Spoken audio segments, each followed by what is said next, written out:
अस्सलाम वालेकुम नाज़रीन, you're watching News One Tonight with me Syed Asim रज़ा। और ईद मुबारक वंस अगेन जनाब। और उम्मीद है आपकी ईद उल कुर्बान जिसको हम कहते हैं, ईद उल अज़हा कहते हैं, बहुत अच्छी गुजर रही होगी।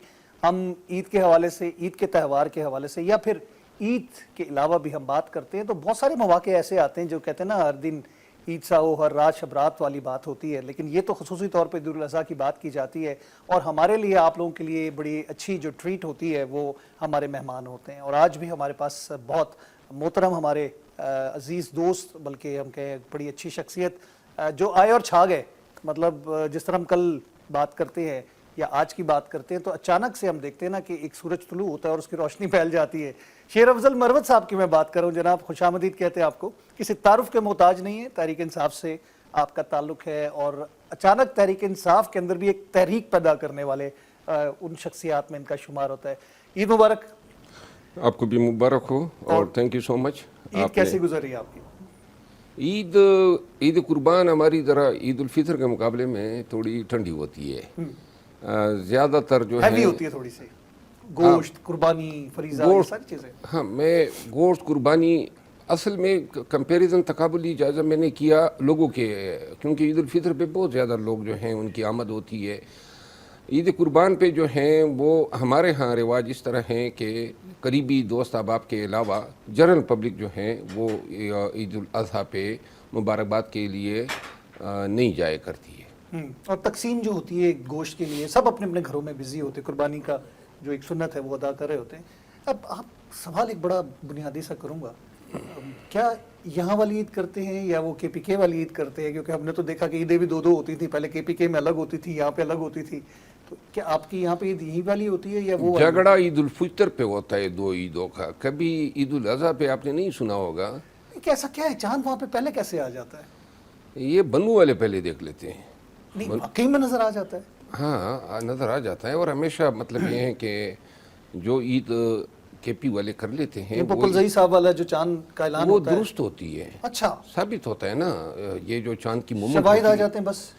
असल में जो बनू है वहाँ पे लोगों ने मुस्तकिल इस पहाड़ों पे लाइनें लगाई हुई हैं, निशान लगाए हुए हैं। नहीं, इन्होंने क्या किया है कि इस तरह के सुराख टाइप बनाए हुए हैं। हर दिन के लिए उन्होंने फोकस किया हुआ होता है कि चांद अब इस तरह हरकत कर रहा है। और उनकी एक एक्सपर्टीज ही है। हमेशा KP में पाइनियर बनू के लोग होते हैं, वो देख लेते हैं ज़्यादातर। शवाहिद मुस्तनद क्यों नहीं तस्लीम करते हमारे महकमा मौसमियात वाले? उनको पढ़ाया जाए, उसके ऊपर उनको कोर्स कराया जाए कि भाई इधर आओ, हमसे सीखो तुम। अब तो महकमा मौसमियात वाले चाहें तो उनके पास तो दूरबीनें हैं और तयन सही कर सकते हैं, लेकिन मेरा ख्याल नेवल नेविगेटर्स जो होते हैं उनके पास तो पूरे साल का चार्ट होता है, क्योंकि शिप्स चलती मद्दजर भाटा और वेव्स के हवाले से होती हैं कि चांद के असरात जो होते हैं समंदर की लहरों पे बहुत ज्यादा होते हैं। बिल्कुल, तो वो तो उनके पास एक एक मिनट, एक एक सेकंड के चांद के मूवमेंट के हिसाब से बात होती है। हाँ, वो होती हैं, लेकिन बहरहाल अफसोस किया जा सकता है कि ईदैन पे भी हमारा तनाज़ा बना रहा है। ईद भी सियासी हो जाती है। काफ़ी अरसे से इस तरह का माहौल बना हुआ है। अच्छा, दूसरा कुछ कहते हैं कि जी नहीं, सऊदीया की वजह से वो खुद ही ऐलान कर देते हैं, ये भी एक मिथ बनी हुई है या इसमें कोई हकीकत है? नहीं, मेरा ख्याल नहीं है कि सऊदीया के चांद देखे जाने का हमारे ऊपर कोई असर होता है। नहीं, उनके हुब से, यानी कि उनसे प्यार मोहब्बत और उनसियत ज़्यादा है तो वो कहते हैं कि जी हम उनको मुस्तनद तस्लीम करते हैं। असल में हुकूमत की कोशिश ये होती है कि इनकी चांद देखे जाने की जो हर आदत है वो तारीख़ी तौर पर यह होता है कि एक दिन बाद की होती है और KP एक दिन पहले देख लेता है, तो वही कंप्यूटेशन रहती है। वो एक दिन पहले पहुंच जाते हैं, ये एक दिन बाद रेस लगी हुई आपस में। हाँ। मैं उससे कभी ऐसा हुआ कि रमज़ान, ईद उल फितर की बात करूं कि आप यहाँ पे रोज़ा हो, वहाँ पे ईद होगी, आप पहुँचे तो अपना रोज़ा आपको तोड़ना पड़ा हो या ईद बनानी पड़ी हो? मेरा ख्याल है कोई 1 से 1.5 दर्जन दफ़ा इस तरह हुआ है। ऐसा हुआ है आपके साथ? तो दिल की क्या कैफियत होती है उस वक्त? हमारे यहाँ तो ये भी होता है कि इस गांव में ईद है तो साथ वाले में नहीं, रोज़ा रखा हुआ है, साथ वाले में नहीं है। डी खान में ईद नहीं होती है अमूमन। डी खान जो है वो पाकिस्तान के साथ चलता है और बन्नू, टांग, लकी मरवत, खरक, क्वाट इनमें ईद होती है। ईद हो जाती है। बाज़ औक़ात नॉर्थ में ईद नहीं होती है, साउथ में ईद होती है। ये तो बड़ा मसला है।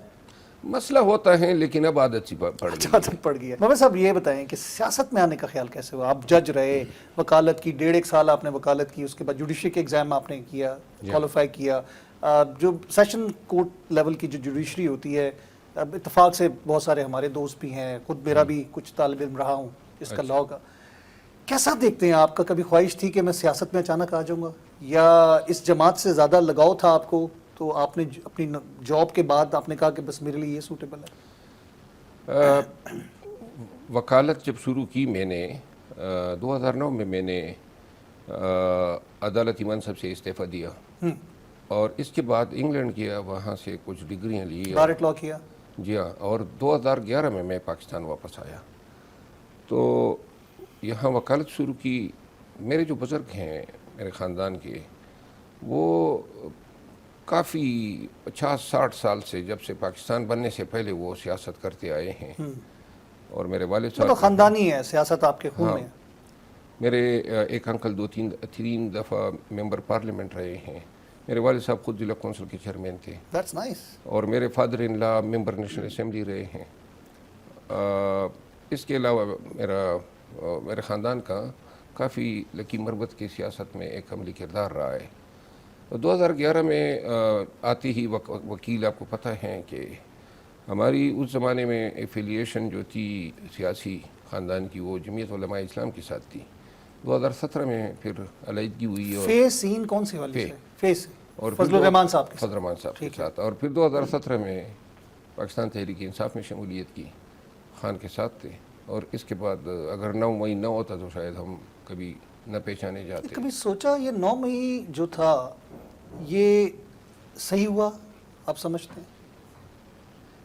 صحیح ہوا سے میں مطلب نہیں سمجھا. نہیں دیکھیں, سیاسی سوچ کے مطابق میں اس لیے سوچ رہا ہوں کہ عام آدمی جو ہے وہ کسی اور تناظر سے دیکھے گا, پاکستان تحریک انصاف کا ورکر یا اس کا لیڈر وہ کسی اور تناظر میں سوچے گا.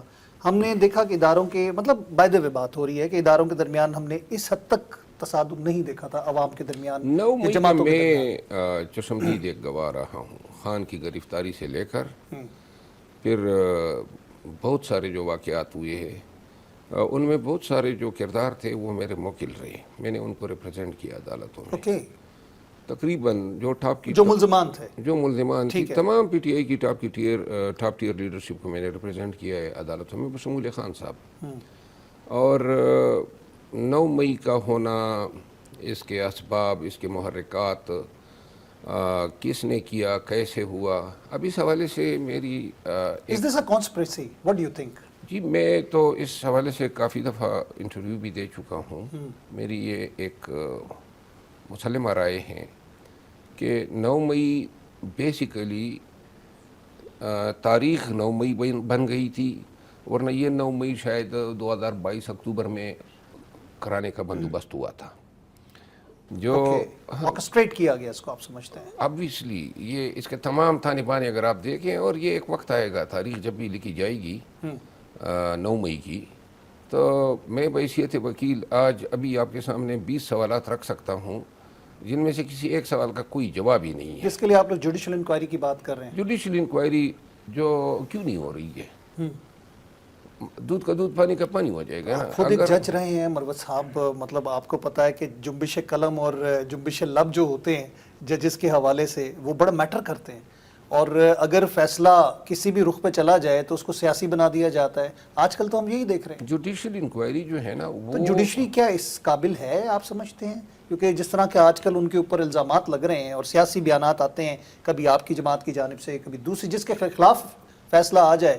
روز ہم دیکھ رہے ہیں, ابھی بھی 2 ہمارے سیاستدان ہیں, ان کو کنٹیمپٹ میں بلایا ہوا ہے. آپ کے دوست ہی, واڈا کی بات کروں گا میں, مصطفیٰ کمال صاحب کی بات کروں گا, تو ذرا سی کوئی بات ہو جاتی ہے تو ان کے اوپر تو کنٹیمپٹ لگ جاتی ہے. اور اب تو رہس ہے کہ جو ایک حد تک عزت بل آ گیا لاہور میں, تو صحافی بھی بیچارے پریشان ہیں.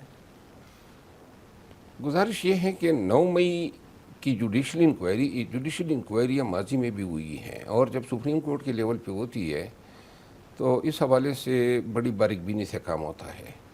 اور جس طرح آج کل بڑا شوشہ ہے حمود الرحمان کمیشن کا, اگر وہ رپورٹ آپ دیکھ لیں تو اسی طرح آپ یہی قاضی فائز عیسیٰ صاحب نے یہ جو بلوچستان کا جو ایونٹ ہوا تھا, جو وکلا کا مرڈر ہوا تھا, اس حوالے سے انہوں نے ایک کمیشن بنوایا تھا. پراب رپورٹ لکھی ہے. آپ کا ماڈل ٹاؤن کمیشن تھا, اس کی یک رکنی بینچ کی رپورٹ پڑی ہوئی ہے. یہ جب بھی لکھے جاتے ہیں انکوائری رپورٹس اور خصوصاً تو وہ مدلل ہوتے ہیں, حوالے ہوتے ہیں, بیانات ہوتے ہیں. مثال کے طور پہ یہ پورے پاکستان میں 9 مئی کے حوالے سے ہزاروں لوگ امپلیکیٹ ہوئے. 9 مئی کو واقعات ہوتے ہیں اور 48 گھنٹے کے اندر پاکستان تحریک انصاف کے 10,000 لوگ جو ہیں گرفتار ہو جاتے ہیں. یعنی یہ لسٹیں اتنی تیزی سے مرتب ہونا, ان کی شناخت ہونا, ان کی گرفتاری ہونا, یہ ابھی دیکھیں رؤوف حسن صاحب پہ جو حملہ ہوا ہے کتنے ایام گزر گئے ہیں اور ان خسروں کا ابھی تک کوئی پتہ نہیں چلایا جا سکا. 9 مئی کے لوگوں کو 48 گھنٹوں کے اندر گرفتار کیا جانا اسلام کیا یہ طے شدہ ہے, مسلمہ حقیقت ہے کہ کیا وہ وہی تھے جن کو کہا جا رہا ہے؟ بادی نظر میں تو جو نظر میں تو آپ یہ کہہ سکتے ہیں جو کیمرے نے دکھایا اچھا وہ تو اب ان کے پیچھے اصل کون کردار ہیں یہ تفتیش, لیکن تفتیش جو ہے اب 9 مئی کے بعد تفتیش کا معیار اتنا کون کرے گا؟ ادارے جن کے ٹرسٹ نہ ہو تو پھر کہاں سے رزلٹ آئے گا؟ پاکستان میں 9 مئی کے بعد تفتیش کا کردار بہت معیار جو ہے وہ بہت گر چکا تو ہے. پھر میں نے آپ سے وہی کہا کہ جوڈیشل کمیشن پھر آپ کس طرح ٹرسٹ کریں گے؟ نہیں, جوڈیشل کمیشن جو ہے سپریم کورٹ آف پاکستان چاہے وہ 20 انگلیاں اٹھے سپریم کورٹ کی طرف, لیکن سپریم کورٹ کی ایک اہمیت ہے, ایک کانسٹیٹیوشنل ان کی ایک سگنیفیکنس ہے, ایک کردار ہیں, اور سپریم کورٹ کی فائنڈنگز کو جوڈیشل سائٹ پہ رد نہیں کیا جا سکتا. اگر رد کرنے والے رد کرنا چاہیں اس کی ایک اتھینٹسٹی ہے, قوم اعتماد پچھلے چیف جسٹس کے فیصلوں کو بادی نظر آپ کہیں جس طرح بھی ہو, آپ اس کو جو بھی کہہ لیں, ایسے اڑایا گیا, بلکہ ان کے فیصلے والے دن تو ان کے سپریم کورٹ کے سامنے دھرنا دے دیا گیا جے یو ایف کی جانب سے. چیف جسٹس بہت کمزور چیف جسٹس تھا. کورٹ کا ورڈکٹ تو کورٹ کا ورڈکٹ ہے. دیکھیں ورڈکٹ تو صرف دینا نہیں ہوتا ہے, اس پہ عمل درآمد کرانا بھی یہ عدلیہ کی شان ہوتی ہے. ایسے فیصلے کو لوگ کیا چاٹیں گے جب آپ فیصلہ دے دیں اور اپنے فیصلے پہ عمل درآمد نہ کرا سکیں. بندیال صاحب کے دور میں عدلیہ کی کافی بے توقیری ہوئی. ابھی کی عدلیہ کے اوپر کیا کہیں گے آپ, جو کچھ بادی نظر میں نظر آ رہا ہے؟ آپ نے اسلام آباد ہائی کورٹ کے ججز کی طرف سے تحفظات دیکھے, پھر لاہور کی جانب سے, پشاور کے پی کے, تو اب تو یہ چیز نظر آ رہی ہے کہ کہیں پہ وہ پھر ڈیوائڈ ایک بہت بڑا نظر آنا شروع ہو گیا ہمیں. دیکھیں اور اس کا الزام دیا جاتا ہے پاکستان تحریک انصاف کے اوپر کہ ان کی جانب سے یہ پروپیگنڈا کرنے کے لیے لوگوں کو یوز کیا جا رہا ہے یا ان کو ریلیف دینے کے لیے کام کیا جا رہا ہے. پاکستان تحریک انصاف تو خود بیسیکلی عدلیہ کی ڈسی ہوئی ہے. 9 مئی کے بعد عدلیہ اپنا صحیح کردار ادا کرتی تو پاکستان میں یہ حالات کبھی نہ ہوتے. عدلیہ کی کمزوری کا فائدہ اٹھایا گیا تو مروہ صاحب یہ تو بات ہے کہ آپ پھر ان سے کیسے انصاف کی توقع رکھ رہے ہیں کہ اگر آپ سمجھتے ہیں کہ آپ انہی کے وکٹم ہیں, انہی کی طرف سے وکٹمائزیشن ہوئی گئی ہے, تو پھر ان سے انصاف کی توقع کیسے ہو سکتی ہے؟ دیکھیں اوور آل 9 مئی کے بعد جس طریقے سے معاملات چلائے گئے, میں آپ کو مثال دوں, صنم جاوید کو ابھی نکالا اور پکڑ لیا, اور کئی بار ہوا. اب 1 سال سے زیادہ عرصہ ہو گیا ہے. صنم جاوید رہا ہوتی ہیں اور گجراوالا کے کیس میں گرفتار ہو کے ETC جج کے سامنے پیش ہوتی ہے. اب قانون یہ کہتا ہے فوجداری کہ اگر کوئی شخص مرد یا خاتون متعدد کیسز میں مطلوب ہے تو قانون کا تقاضا یہ ہے کہ اس کو بیک وقت تمام کیسز میں گرفتار یکجا کر لیا جائے, تمام کیسوں میں اسی وقت گرفتار کیا جائے, ایک میں یکجا کر کے گرفتاری ڈال دی جائے. یہ نہیں ہوتا ہے کہ جی آپ اس کی گرفتاری میں وہاں انتظار کریں, جب یہاں سے ریلیز ہوتے ہیں تو دوسرے میں آپ گرفتار کرتے ہیں. اب یہ ان کی موجودہ جو گرفتاری ہوئی ہیں بیسیکلی یہ اس خوف کو پرسسٹ اور کنٹینیو رکھنا ہے جو 9 مئی کے بعد پھیلایا گیا, کہ نہ کہ صرف لوگوں کو اندر کیا جا سکتا ہے بلکہ ان کے باہر نکلنے پر بھی رسائی آپ کی ہو کہ وہ باہر بھی نہ نکلنے پائے. کتنے شہریار افریدی صاحب جو ہیں 14 دفعہ متعدد عدالتوں نے ان کو ریلیز کیا, میں ان کا وکیل تھا. جب بھی ریلیز کرتے تھے دوبارہ پکڑ لیتے تھے, کبھی جیل کے سامنے. بہت سارے کیسز میں تو ہوا, آپ کیسے بچ گئے؟ پھر میں 37 یا 40 کیس تو آپ پہ بھی ہوئے تھے, ایک دفعہ گرفتاری ہوئی آپ. میرے اوپر 9 مئی کے کیسز نہیں ہیں, اس کے بعد کے میرے اوپر بات کے جلد سے جلوس ہو کے کیسز ہیں. تو جلد سے جلوس اتنے دفعہ 144 کی خلاف ورزی 144 ہو گیا, نقص امن ہو گیا. نقص امن بھی ہے, بعض سنگین جرائم بھی لگائے, مثلاً مثال کے طور پہ بغاوت کا ایڈی خان میں پرچہ ہوا. मोमन में उन्होंने आप पे बगावत का हो चुका है, जी एक नहीं हुए, कोई 86 सात आठ केसेस। ATC के लगा के उन्होंने की है, ये ताज़ीरी दफ़ा है। ओके, जी हाँ, PPC के अंडर आती जी है, हाँ। ठीक है। कुछ ईद और फैमिली की जाने बातें, घर वाले कितने डिस्टर्ब होते हैं फैमिली आपके रूटीन से, सियासत से? वकालत खुद एक फुल टाइम प्रोफेशन है, मतलब आप 24/7 इसमें इन्वॉल्व रहते हैं, घर वाले खुश हैं? मेरा ख्याल है वो शायद कंप्रोमाइज़ कर गए? थोड़ा सा हालात के साथ, क्योंकि जब दो दफ़ा तो इन्होंने भुगता है, घर में नकाब पोश घुस आते हैं। ये जो जिस दरवाजे से आप दाखिल हुए उस दरवाजे को 2 दफ़ा तोड़ा गया, और कोई 2 दर्जन से ज़्यादा लोग जो है मुसल्ला, ये मेरे बच्चों ने भुगता है।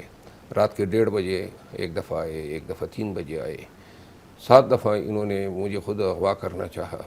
कभी लोगों ने छुड़ाया, कभी भागा, कभी क्या हुआ ये। अब लेकिन मैंने फिर काफ़ी अर्सा बच्चों को बाहर रखा, दुबई में रखा, और अभी फिर हालात को देख रहे हैं। अगर हालात ख़राब होते हैं तो शायद हम फिर पाकिस्तान से बाहर, मुश्किल टाइम आप नहीं, लेकिन मेरा इरादा है कि मैं इनको दोबारा फिर पाकिस्तान से बाहर भेजूँगा, क्योंकि यहाँ सबसे ज़्यादा जो कमज़ोरी होती है इंसान की वो उनकी औलाद होती है, फैमिली होती है, नो डाउट, फैमिली होती है। और एक ये कमज़ोरी ना हो, बाकी हम तो जान पे गुजरने वाले लोग हैं। ऐसे ही और सब जहाँ पे हम बात करते हैं फैमिली के हवाले से, बहुत सारी हमने देखा कि प्रेस कॉन्फ्रेंसेस रहनुमाओं ने की, ला ताल्लुक़ी का इजहार कर दिया तहरीक इंसाफ से, या फिर सियासत छोड़ने की बात कर दी। 9 मई को उन्होंने कंडेम किया। मेरे ख्याल से जो कुछ हुआ उसको बहैसियत पाकिस्तानी हमें कंडेम तो करना चाहिए कि जो कुछ जिन्होंने भी किया, चाहे जिस तरफ भी इशारा किया जा रहा है, लेकिन अफसोसनाक सूरत हाल थी कि दुनिया ने हमारा तमाशा देखा। अब बात ये आती है कि हमें एक लाइन वज़ा करनी है, हमें फ्यूचर के मुतालिक फ्यूचरिस्टिक अप्रोच की अगर हम बात करते हैं, इज़ दिस द वे जिस पे हम जा रहे हैं, या इसमें कहीं कंसोलिडेट करने के लिए किसी को आना चाहिए, या कोई रिकन्सिलिएशन की बात होनी चाहिए आपस में? हम तो अब उम्मीद लगाए बैठे हैं सुप्रीम कोर्ट के इस बेंच से। पाकिस्तान जिस रुख पे जा रहा है, ख़ुसूसन जो बुनियादी इंसानी हकूक़ की पामाली जिस वाशियाना तरीके से हुई गुज़िश्ता 2 सालों में, इसके बाद पाकिस्तान के अंदर रहना जो है, और वो भी बाइज़्ज़त तरीके से, ये एक बहुत बड़ा सवालिया निशान है। ये जो स्ट्रगल है हमारी बैसियत वकील के, बैसियत एक पार्लियामेंट, कब तक चलेगा? मतलब मैं सवाल ये पूछ रहा हूँ, आप लोगों का ये स्टांस है, चले तसादुम की बात आ जाती है, सियासी इख्तलाफात की बात आ जाती है, खान साहब कहते हैं कि जी मैं इनसे बात नहीं करूँगा, मैं उनसे बात नहीं करूँगा। मौलाना साहब के हवाले से भी हमने बहुत सारे बयानात सुने। हमने तो जब भी जलसा होता था तो वो एक नारा लगवाते थे, और ख़ास तौर पे मतलब इतना सख्त स्टांस था कि हमें लगता था कि ज़िंदगी में ना होने के बराबर, और फुल स्टॉप लग गया। लेकिन वहाँ पे हमने देखा कि मफाहमत भी हो रही है, वहाँ पे इत्तेहाद भी हो रहा है। तो मेरे ख्याल से मुल्क के वसीदर मफाद की खातिर तो हमें एक जगह बैठना चाहिए। मुल्क के वसी तर मफाद में मौलाना एक सियासी क़ुव्वत है, और सियासी क़ुव्वतों के साथ या सियासी पार्टियों के साथ तो बातचीत हो सकती है। तो वही मेरा सवाल है, मैं सियासी जमातों की बात कर रहा हूँ। तो पीपल्स पार्टी या नवाज शरीफ साहब या PMLN के साथ इन लोगों से कहते हैं कि नहीं होगी, कोई रास्ता नहीं खोला, ना कोई बैक चैनल, बैकडोर डिप्लोमेसी चल रही है। गुजारिश ये है MQM, मेरा ख्याल है आपकी जमात के अंदर बहुत सारे कुछ धड़े बंदियाँ, सबकी सोच मुख्तलिफ, कुछ आपने खुद भी फेस किया। कोई देखिए, इस हवाले से कोई धड़े बंदी नहीं है कि PMLN, पीपल पार्टी और MQM, इनके साथ बातचीत से पहले ये शर्त अगर ये मानते हैं कि जो मैंडेट इन्होंने हमारा चोरी किया है, वो तो मौलाना साहब भी कहते हैं, तो वो तो KPK मांगते हैं, तो इसका मतलब है वहाँ पे आप लोगों ने चोरी किया? नहीं, मौलाना साहब ने कभी ये दावा नहीं किया है। नहीं, वो तो यही कहते हैं ना कि हमारे साथ ज्यादती हुई, मैंडेट चोरी हुआ। नहीं, मौलाना साहब ने शायद, मौलाना साहब की मैंडेट चोरी का इल्ज़ाम हम पे नहीं है, और इस हवाले से माजी में भी बेनिफिशरी तो आप वहाँ पे कहते हैं। अगर देखिए, खैबर पख्तूनख्वा में जो आवाम ने मैंडेट दिया है, इसके बाद अगर मैं किसी का मैंडेट चोरी करूंगा तो मुझ पे इल्ज़ाम तो लगाएगा ना, कम से कम काम वो ये कर सकता गया ना बरवत साहब, वही तो मैं कह रहा हूँ। इनडायरेक्टली या डायरेक्टली जो भी, इनडायरेक्टली या डायरेक्टली जो इशारतन कनायतन वो बात तो आ रही है।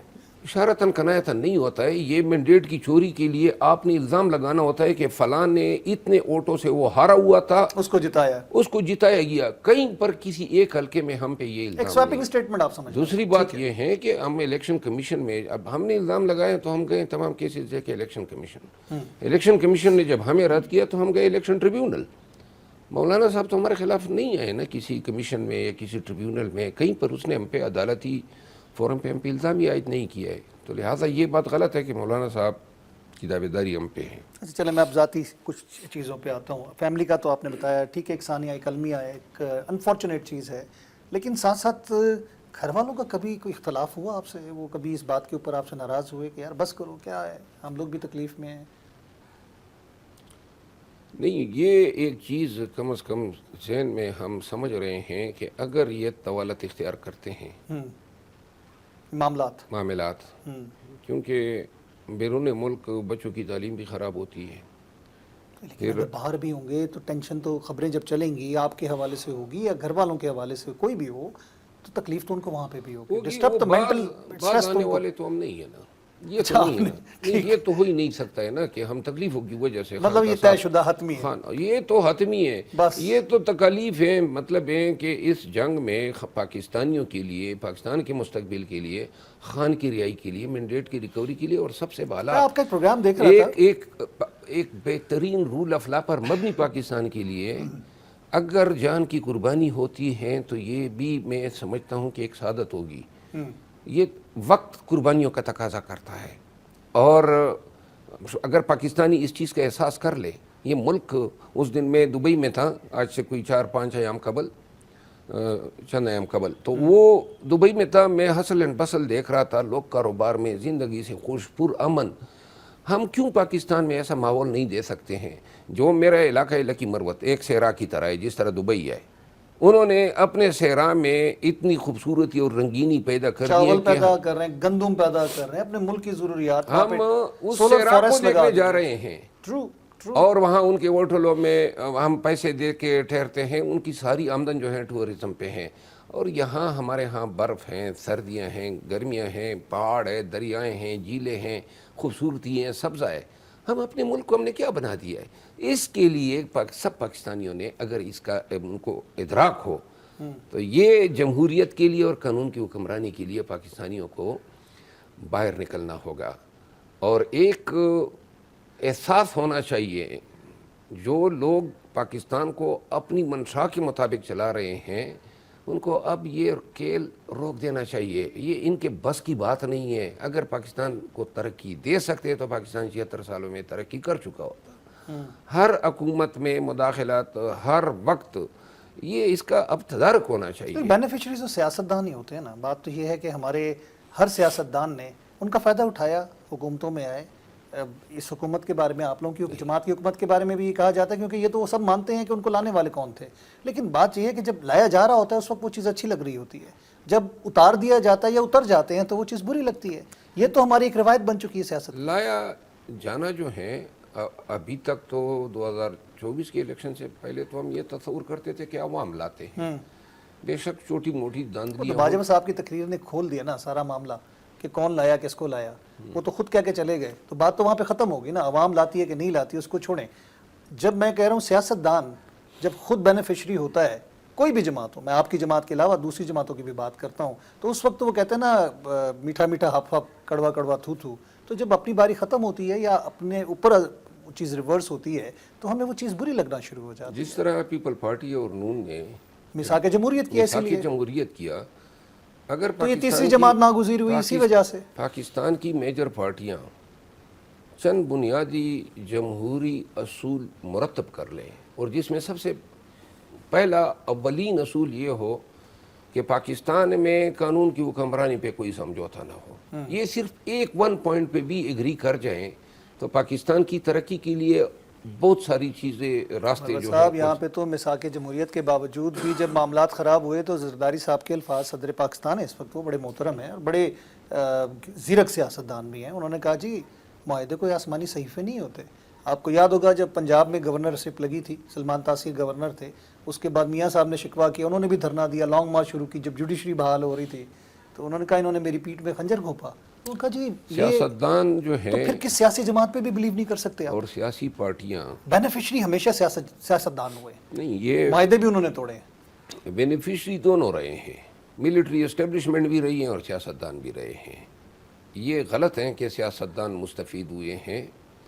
सियासतदान जो हैं वो तो ज़्यादातर पाकिस्तान की तारीख़ में उनका किरदार जो है वो तो प्यादों का है, इधर से उठाया उधर रखा। आप देख लेना जो अदवार गुजरे हैं हमारे माजी में, चाहे पीपल पार्टी का हो, और आप कहते हैं कि सियासतदानों ने तो बड़ी कीमतें भी अदा की है। शेख मुजीबुर रहमान भी इस मुल्क का सियासतदान था, अपनी जान से गया जब बंगाल बना। जुल्फ़िकार अली भुट्टो जो थे वो भी इस मुल्क के ही वज़ीर आज़म रहे, अपनी जान से गया बेचारा। इसी तरह बेनज़ीर भुट्टो साहिबा अपनी जान से गई, फिर फातिमा जना आए। और आप अगर तारीख़ देखें, ज़्यादातर 90 की दहाई से कबल लोगों ने अपने बादशाह खान जो हैं उसने 2 दहाइयों से ज़्यादा कैद काटी। कोई एक आप बता दें किसी जर्नेल ने कोई कैद काटी हो, कोई जान से गया हो। ये सियासतदानों के तुफेल तो ही। बाकियों को क्यों नहीं समझ आती? आप तो कह रहे हैं ना आपकी जमात अगर इस चीज़ का इदराक कर रही है, क्योंकि आप इस वक्त विक्टिम हैं, आप लोगों के बकौल इस बात के ऊपर आप लोगों को एक तयशुदा बात है, तो बाकियों ने क्यों नहीं रियलाइज़ किया इस बात को? आप समझते हैं कि जिनके पीपल्स पार्टी की आप बात कर रहे हैं, जुल्फ़िकार अली भुट्टो का आपने जिक्र किया, बेनज़ीर साहिबा का आपने जिक्र किया, तो आज भी वो उनके साथ हैं? उनके बारे में उनकी राय अगर आप बेनज़ीर साहिबा के हवाले से देख लें, ज़िया-उल हक का तियारा जो हादसा हुआ था, उनके जब इंटरव्यू लिया गया, जब वो एग्ज़ाइल में थी, तो उनके जो कलमात थे, अगर आपकी मेमोरी में हो वो चीज़ें, तो उन्होंने कोई ऐसे डेरोगेटरी वर्ड उनके लिए इस्तेमाल नहीं किए। उन्होंने उसका अफसोस का इज़हार किया, हालांकि वो अपने बाप का कातिल उनको तस्वुर करती थी। बेनज़ीर भुट्टो साहिबा के गुजर जाने के बाद पीपल पार्टी जो है वो एक सियासी पार्टी से एक सियासी ग्रुप तक का सफ़र कर गई, एक प्रेशर ग्रुप तक का। और मैं गरचे इसमें जो कायदीन हैं, मैं बड़ा उनका मोतरफ़ हूँ उनकी जमहूरियत की खिदमत के लिए, लेकिन ओवरऑल जब ये 2 दहाइयों में पीपल पार्टी के जमहूरी किरदार को आप देखते हैं तो ज़्यादातर जमहूरी असूलों को बालाए ताक रखते हुए उन्होंने मसलहतों के तहत पॉलिटिकल एग्रीमेंट्स किए हैं, और इससे पाकिस्तान में जमहूरियत को काफ़ी नुकसान हुआ है। उनको मसलहत का बादशाह कहा जाता है ना ज़रदारी साहब को। अच्छा मरवा साहब, मैं थोड़ा सा आगे बढ़ूंगा, इस सियासत से थोड़ा सा बाहर निकलते हैं। आप इतने संजीदा क्यों रहते हैं? पार्लियामेंट में भी आपकी तकरीर होती है तो आपके चेहरे पे वो मुस्कुराहट वाला वो सिलसिला नहीं, ज़ेरे मूंछ मुस्कुराहट जो होती है, ज़ेरे लब मुस्कुराहट जो होती है, एक जाविया तो है आपका गुफ्तगू के दौरान, लेकिन बड़ी संजीदगी रहती है आपके चेहरे पे हमेशा। ये माजी की तलखियाँ हैं या जो हाल मौजूद की तलखियाँ? नहीं, माजी में भी हमने कभी खुशी देखी नहीं है, बहुत सारे ट्रेजेडी से गुजरे हैं, ज़िंदगी इतनी तलख रही है, स्ट्रगल तलखियाँ बहुत ज़्यादा हमने तकलीफ़ उठाई है। ये मौजूदा तकलीफ़ सिगरेट तंबाकू नोशी की ज़्यादती भी यही बनती है वजह?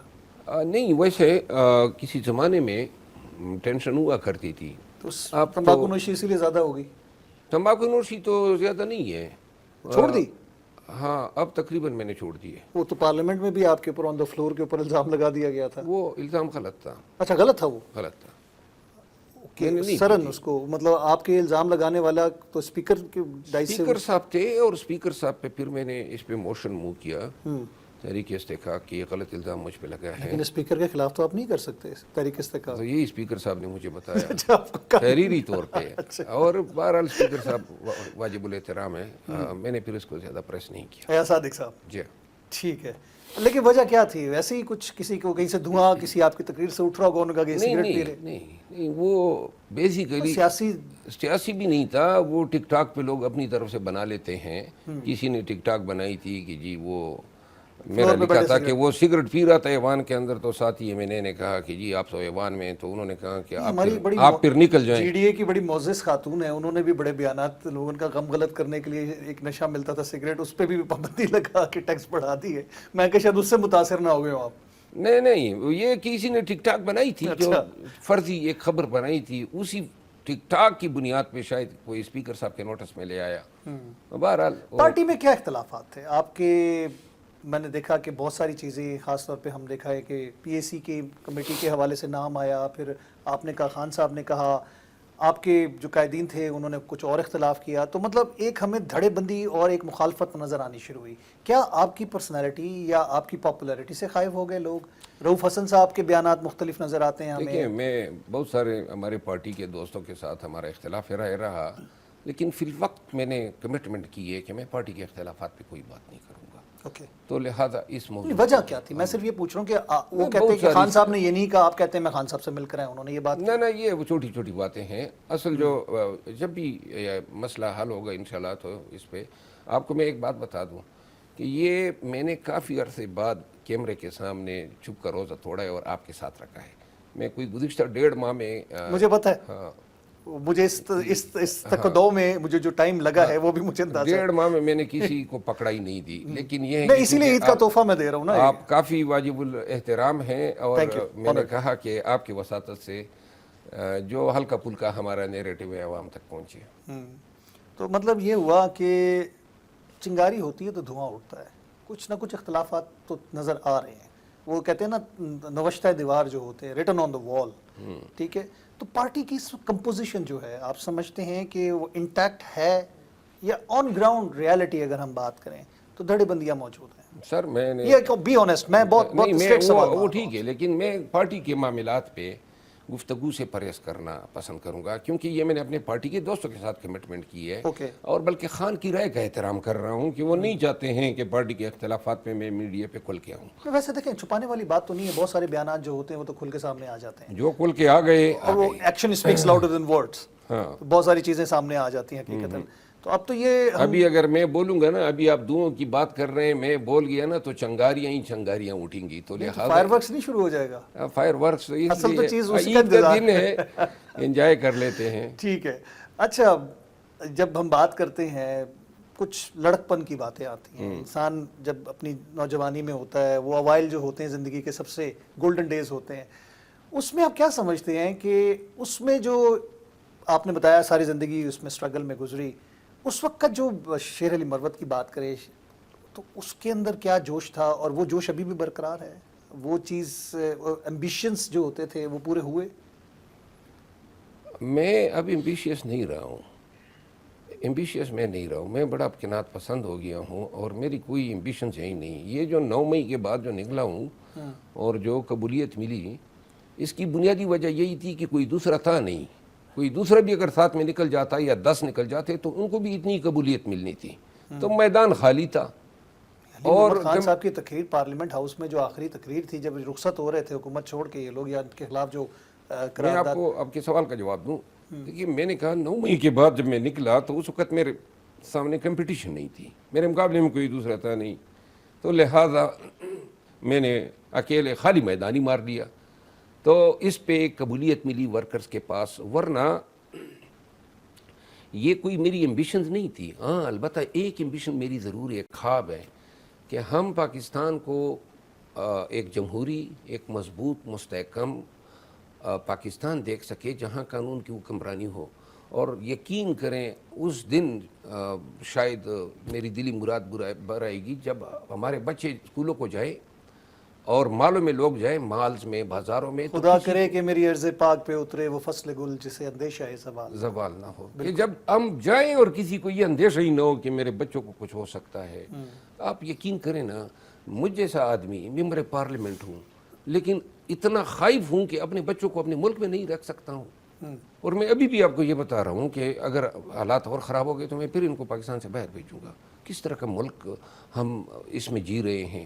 یہ ہمارا ملک تو نہیں تھا نا، اور نہ اس کا خواب حضرت علامہ اقبال نے دیکھا تھا اور نہ قائد اعظم نے. اور کیا ہمارے پاکستانی، چاہے وہ جہلم کے ہیں، فیصل آباد کے ہیں، چاہے سکر کے ہیں، یا پشاور کے ہیں، یا کشمیر کے ہیں، ان کے یہ حقوق نہیں ہے کہ وہ بھی اتنے ہی اس اپنے ملک کے وسائل سے مستفید ہو، اپنے ملک میں آزادی سے مستفید ہو، احترام آدمیت سے مستفید ہو، جس طرح ویسٹ میں لوگ ہو رہے ہیں. ہم نے ریاست نے بے شک ہمیں بہت کچھ دیا ہے. یہ وقت ہے کہ شعور نہیں ہے क्या ये इल्ज़ाम सुनते हैं मैंने हासिल कौम? मेरा ख्याल नहीं है, मेरा ख्याल शऊर की बात नहीं है। मैं ये समझता हूँ कि शायद कौम डंडे से डर रही है।